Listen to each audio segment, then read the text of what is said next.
Pessoal, boa noite. Então, vamos começar a unidade 3 sobre interpretação e solução de conflitos, tá? Aqui, especificamente dentro da teoria dos direitos fundamentais, que é a teoria que mais desenvolve esse tópico que nos interessa. Olha só, gente, existem dois tipos básicos de conflitos envolvendo direitos humanos, especificamente direitos fundamentais. O primeiro conflito é quando você tem de um lado direitos fundamentais e de outro lado você tem o interesse público. E se o interesse público for concretizado, for garantido daquela forma, de qualquer forma, ele vai esbarrar em direitos fundamentais. Qual dos dois ganha? Sempre o interesse público? Sempre o direito fundamental? Não. A gente vai tentar compatibilizar, vai tentar harmonizar esse conflito de uma forma que não haja uma violação muito grande do interesse público nem dos direitos fundamentais. É esse o desafio que a gente vai ter que enfrentar. O segundo tipo de conflito, que também é muito frequente, e nós chamamos de colisão de direitos, é quando você tem, de um lado, um direito fundamental e, de outro lado, outro direito fundamental, e esses direitos estão em rota de colisão. Ou seja, o que é rota de colisão? Não tem como garantir os dois plenamente. Ou eu garanto um plenamente restringindo o outro, ou eu restringo os dois, mas eu não tenho como garantir simultaneamente os dois direitos fundamentais. Eu vou ter que fazer uma escolha ou eu vou ter que fazer uma harmonização entre esses direitos. Ok? Bem, como é que eu faço para resolver esse conflito? A primeira forma, tem duas formas principais. A primeira forma é por meio da legislação infraconstitucional. A Constituição prevê os direitos ou os tratados internacionais, de novo, dá para aplicar essas teorias aos tratados de direitos humanos sem nenhum problema, tá?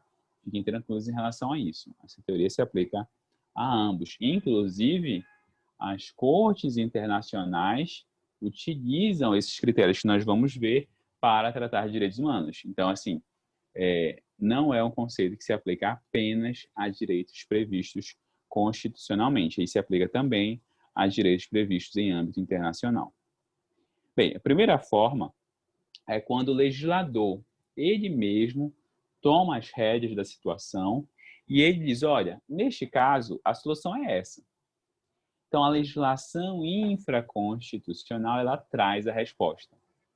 Mas, neste caso aqui, quando houver este conflito, a solução vai ser X. Bem, esse é um modo bom de resolver. Por que é um modo bom? Porque você tem uma solução padronizada para todo mundo já sabe. O judiciário tem um parâmetro para ação, então é ótimo quando você tem essa solução. Mas nem sempre a solução está presente. E quando não existe lei, como é que eu resolvo? Onde é que eu vou bater para procurar uma resposta para o meu caso? No judiciário. Então, eu levo o caso concreto ao judiciário para que o judiciário me apresente uma resposta àquele conflito. Olha, judiciário, não tem lei, o interesse público quer fazer isso, eu não quero, ou um particular quer fazer isso e eu não quero, e aí eu entro em rota de colisão. Bem, a questão é que normalmente muitos dos nossos conflitos são do segundo tipo, ou exigem uma solução do segundo tipo, melhor dizendo. Muitos dos nossos conflitos exigem uma solução do segundo tipo, ou seja, via judicial. E quando eu chego ao judiciário, não existe um parâmetro único, um parâmetro claro, ou um parâmetro padronizado para aquelas causas. Eu preciso refletir e investigar como resolver. Mas ainda existe uma outra situação que leva à solução via judicial. É que, às vezes, a solução dada pela legislação, a solução prévia, ela não é aceita. Professor, como assim eu não vou aceitar a lei? É porque os destinatários da norma dizem, olha, essa norma ela não tutela adequadamente esse direito. Ou essa norma ela não é adequada à proteção desse direito fundamental específico. Então, essa norma não é uma solução boa para o meu caso. Então, existe uma lei, essa lei ela está sendo aplicada, mas ela não vai ser, ela não tem como ser aplicada desta forma, tá bom? Bem, olha só o que nos diz o Código Civil, por exemplo. Vamos pegar um exemplo aqui, e esse exemplo aí vem lá do Código Civil, para vocês verem como a nossa matéria está relacionada.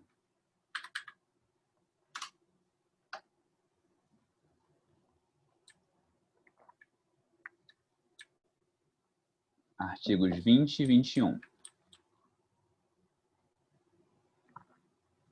Direitos da personalidade. Gente, diz assim o artigo 20. Eu vou ler o artigo e depois eu vou contextualizar. Esse artigo, já antecipando, é uma solução constitucional de um problema que não foi aceita. Que muitos destinatários disseram, esta solução ela é ruim, não serve. Você não pode usar essa solução porque ela é uma solução que não respeita um certo direito fundamental. O que diz o artigo 20? Salvo, olha só, primeiro ponto, salvo se autorizadas ou se necessárias à administração da justiça ou à manutenção da ordem pública, à divulgação de escritos, à transmissão da palavra ou à publicação, à exposição ou à utilização da imagem de uma pessoa poderão ser proibidas, a seu requerimento e sem prejuízo da indenização que lhe couber, se lhe atingirem a honra, a boa fama ou a respeitabilidade, ou se destinarem a fins comerciais. Aí você vai lembrar de um caso, quer dizer, vocês eu não sei, porque eu era criança, então vocês ainda eram mais crianças que eu. O caso do Roberto Carlos, você não era criança, eu já era adolescente naquela época, acho. Enfim, eu era novo ainda, tempos de antigamente. O Roberto Carlos, o cantor, tá? Não é o jogador. Roberto Carlos, ele teve uma biografia dele, sobre ele, né? Foi feita, que não recebeu autorização. Ele não autorizou. Mas o carinha lá foi, pegou dados, pegou informações de jornais, entrevistas, de revista e tal. Enfim, colecionou. O cara era um stalker, né? O cara investigou a vida do cara todinho. E aí, com base nestes fatos públicos, ele publicou uma biografia não autorizada. Começou a vender. Vender. O Roberto Carlos disse, não, negativo, não aceito isso. Por que eu não aceito isso? Porque é a minha imagem. Bora lá, relembrar, olha só, relembrar Civil 1. Imagem é só foto, pessoal. Imagem é só foto. O que vocês me dizem? Não, professor. Não, não é. Imagem diz respeito a tudo aquilo que, de alguma forma, expressa a pessoa, ou que indica e que representa a pessoa. Então, não precisa ser necessariamente uma foto. Então, neste caso, a biografia não autorizada diz respeito à imagem do Roberto Carlos. Indiscutivelmente. É isso, ó. Salvo se autorizados. Foi autorizada a biografia? Não foi. Era necessária a administração da justiça? Também não. Nem a ordem pública. Foi divulgada a imagem dele. Para quê? Atingiu a honra, a boa fama ou a respeitabilidade? Não. Mas tinha fins comerciais. Aí o Roberto Carlos disse, então eu exijo o que diz o artigo 20. Eu exijo a sua proibição.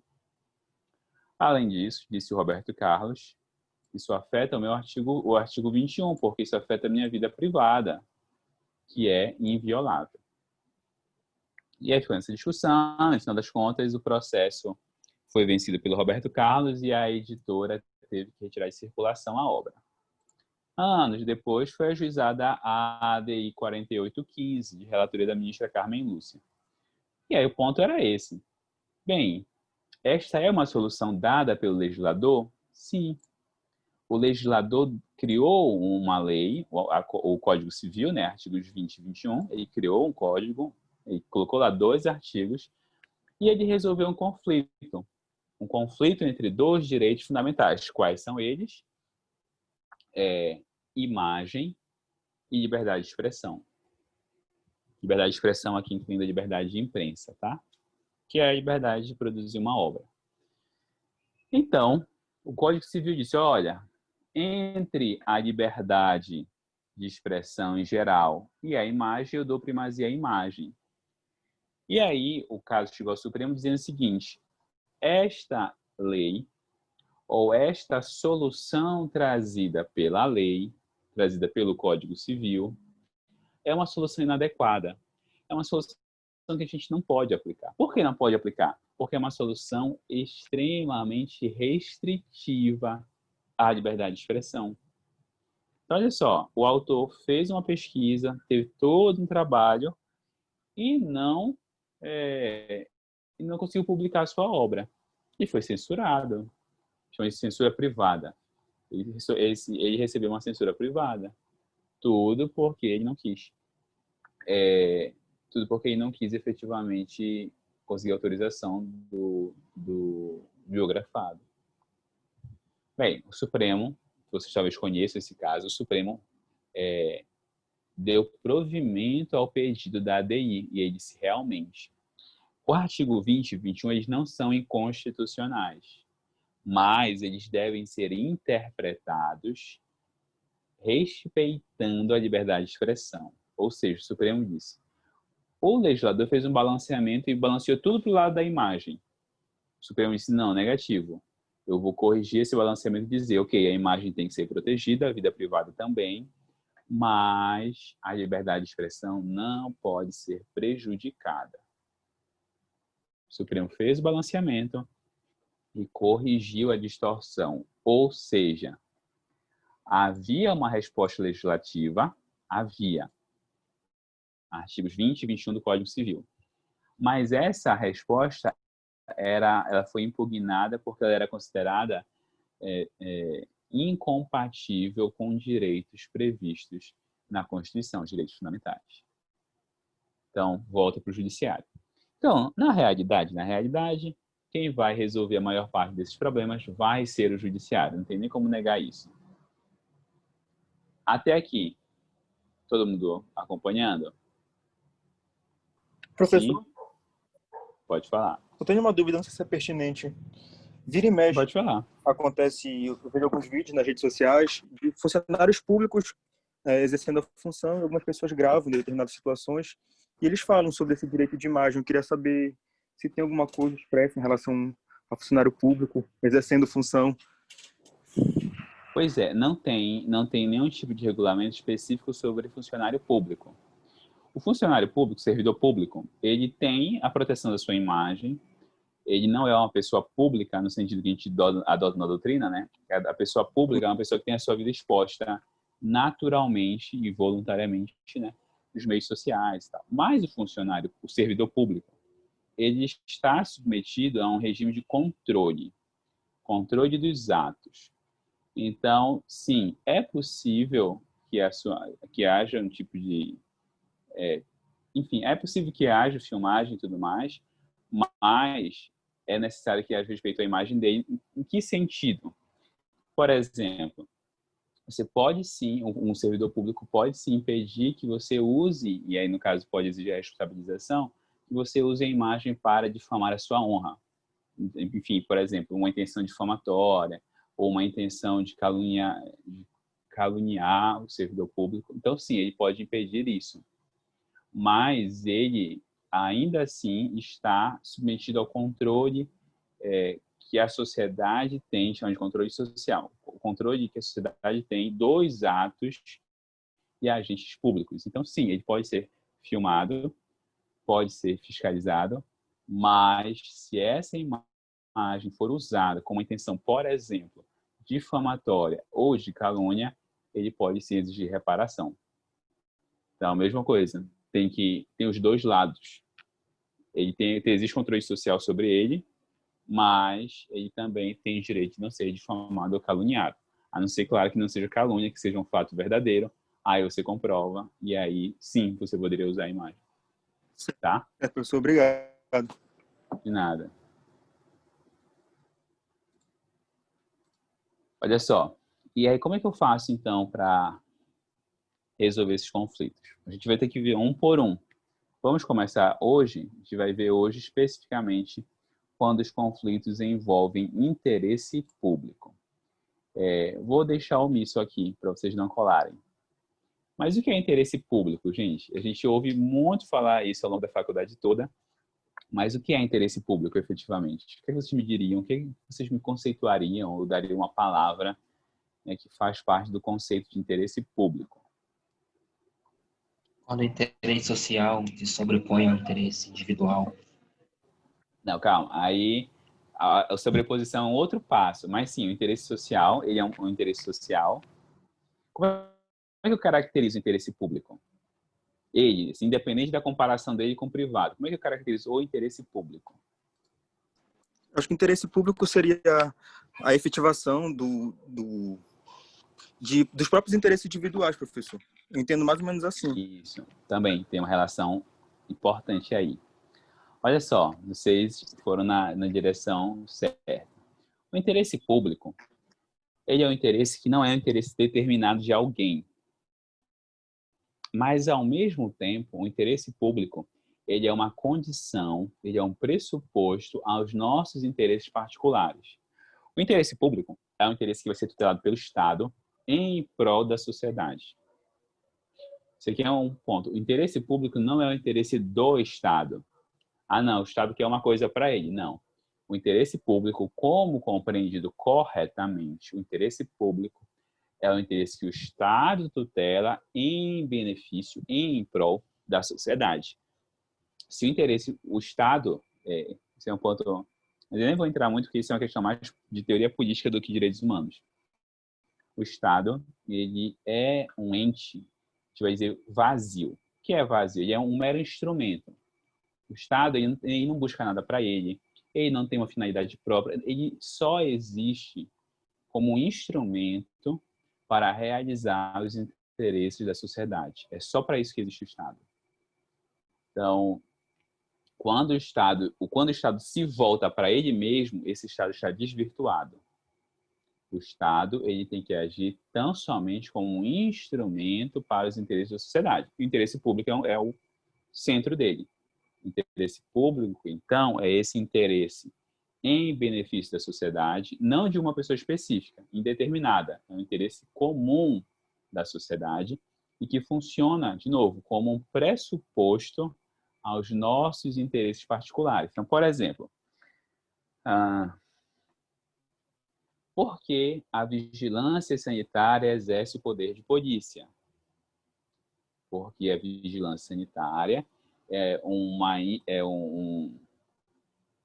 instituição pública que visa garantir a nossa saúde. Então, quando a vigilância sanitária está fazendo uma fiscalização num restaurante ou numa empresa alimentícia, de gêneros alimentícios, ela está exercendo uma atividade pública visando o interesse da sociedade, que é a saúde pública. Ou seja, a nossa saúde, o nosso direito à saúde é assegurado por meio dessa atuação administrativa. E isso sempre é a razão de ser o interesse público. Se o interesse público não beneficia em nada a sociedade, ele não é um interesse público. Ele é um desvirtuamento, ele é um desvio, ele é outra coisa. Então, não quero mostrar a segunda parte, aqui. O interesse público, então, ele diz respeito às necessidades sociais e às demandas de conservação da sociedade. Consequentemente, ele diz respeito à garantia dos nossos interesses, dos nossos direitos individuais. Ele não é um interesse de alguém, ele é um interesse indeterminado da sociedade inteira que o Estado tutela. Olha só, aqui vai entrar um ponto importante para a gente. Vocês também ouviram muito frequentemente uma coisa chamada supremacia do interesse público. Não ouviram ao longo da faculdade? Esse princípio? Sim. Pois é. Ele é um princípio útil, mas ele não é um princípio que sempre vai ser garantido dessa forma. Ao contrário, isso aqui é bom que os direitos humanos estão no finalzinho, que a gente relembra algumas coisas e revê a forma como nós pensamos esses conceitos antes. Isso aí não é absoluto, Larissa. Esse princípio, na verdade, ele é uma simples presunção. Na verdade, não sei se vocês já ouviram falar desse autor, Gustavo Binebons. Gustavo Binebons é professor da UERJ, professor de Direito Administrativo. Olha só, não vou nem dizer, não, ele é de constitucional, porque ele é de administrativo. E ele diz assim, o princípio da supremacia do interesse público não encontra guarida na Constituição. Olha só que afirmação forte. O princípio da supremacia do interesse público, ele não é um princípio que encontra apoio na Constituição. Se você for pensar bem, a Constituição, ela não fala em interesse público em nenhum momento. Ela não fala em supremacia. Ela não fala em supremacia do interesse público em nenhum momento. Ah, professor, então veio de onde isso? Foi um princípio principalmente doutrinário, que segundo Gustavo Binebons, é um princípio que funciona em uma outra ordem que não é a ordem de 88. A ordem de 88 é de outra forma. Eu não sou tão radical. Eu acho que esse princípio ele tem a sua relevância, mas, de fato, como a Larissa comentou, ele não é absoluto. Ele é, na verdade, uma presunção. Então, olha só. Primeiro ponto, ele não está explicitamente na Constituição. Tá? Não está. Mas, de fato, o interesse público, se ele for o que eu apontei no 3.1, se o interesse público for isso aqui, então ele é muito importante. Eu não nego isso. Nós não vamos negar isso. Mas nem sempre ele vai estar acima do interesse privado. E sempre te ouve dizer, o interesse público sempre prevalece sobre o interesse privado. Nem sempre. Nem sempre. O interesse público, ele tem sim maior peso. Ele tem sim maior peso. Ele tem maior importância, né? Eu não nego isso. Por quê? Porque ele existe em prol de um grupo indeterminado, ele visa beneficiar todos. Então, sim, ele tem maior peso. Mas é possível, sim, que o interesse privado se sobressaia ao interesse público. Quando isso? Em certas circunstâncias, o interesse privado vai ser protegido por direitos fundamentais. Em certos momentos, o interesse particular, ele vai ser o interesse particular vai ser um direito fundamental e vai estar protegido, amparado por um direito fundamental. Nesse caso, quando o interesse público tentar agir contra o interesse privado, contra o interesse particular, o interesse particular vai estar protegido por um direito fundamental. E aí chega o que eu disse aqui no início, o conflito. Aí nós vamos ter o conflito. Por quê? Porque nesse caso nós temos um interesse público se chocando contra um direito que protege o núcleo da pessoa humana. Bem, professor, o simples fato de estar protegido por um direito fundamental já faz o interesse público cair fora? Já faz o interesse público ser rejeitado? Não.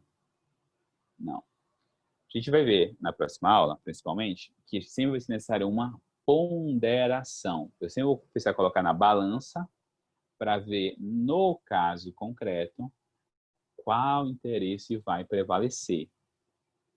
Esse interesse, sim, ele vai variar de caso para caso. Então, em um caso vai prevalecer o interesse público, em outro caso vai prevalecer o interesse privado. Nem sempre é um, nem sempre é o outro, tá bom? Como eu vou saber, então, qual vai prevalecer? As circunstâncias. Em certas circunstâncias, lembrem, o princípio funciona como uma presunção, né? O princípio funciona como uma presunção. Então, a regra é que o interesse público tem maior relevância, mas, em certos casos, o interesse fundamental, o interesse privado é protegido por um direito fundamental. E nessas circunstâncias, ele é tão relevante que ele prevalece sobre o interesse público. Eu vou dar um exemplo, vou começar dando alguns exemplos que estão explicitamente indicados na Constituição. Depois eu vou para alguns casos mais controversos.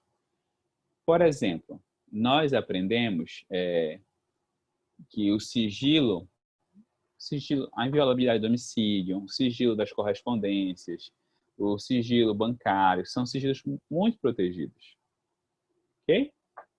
Por exemplo, das comunicações telefônicas. E é um sigilo muito preservado porque diz respeito à intimidade e tal, revelação de segredos, enfim.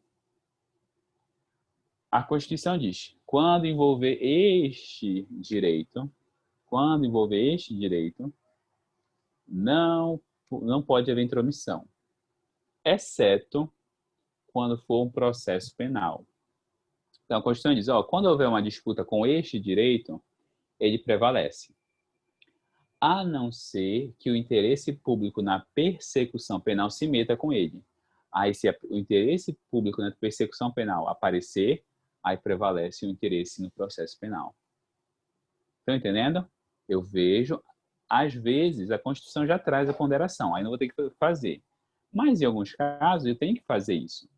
Então, por exemplo, nós estamos agora na situação da pandemia e tal, e nós sabemos que existem medidas de saúde pública que são necessárias, em razão do interesse público no combate à doença. Perfeito. Só que ainda existem direitos fundamentais. Isso é importante lembrar também. Então, por exemplo, houve uma discussão dessa uns meses atrás. Uma autoridade policial pode entrar na minha casa para ver se a gente está cumprindo ordens, por exemplo, se todo mundo está usando máscara, se todo mundo está lavando a mão, se todo mundo está limpando os produtos que chegam da rua. Uma autoridade policial, uma autoridade estatal, pode entrar nas nossas casas para fazer esse exercício de interesse público? Sim ou não? Levando em consideração que a residência, né, na verdade, o domicílio é inviolável, é que não. Isso, perfeito. É isso mesmo. Então, olha só, você tem um interesse público. Esse interesse público é legítimo? É legítimo. É o interesse na garantia da saúde pública. Só que essa restrição é uma restrição extremamente excessiva. Nesse caso, prevalece a inviolabilidade do domicílio. Agora, por exemplo, você quer entrar num shopping. E aí saiu a lei lá que você tem que entrar de máscara. Ah, mas eu me incomoda e eu tenho direito, realmente você tem a liberdade para escolher não usá-la. Nesse sentido, assim, no sentido pré-pandemia, né? Mas nesse caso, o que vai prevalecer? Aí, neste caso, prevalece o interesse público. Porque a restrição para você é muito pequena. Houve uma restrição muito pequena para você em prol do interesse público. Estão entendendo? A circunstância vai dizer para qual lado da balança vai pender essa discussão. Então, o interesse público pode prevalecer, sim, desde que fundado em um valor constitucional, ou seja, ele está buscando algo que a Constituição protege, e naquelas circunstâncias ele é mais importante ou ele é mais denso que os direitos em jogo. Ok? Então, naquele caso, ele é mais significativo. Tudo bem até aqui, gente? Sim?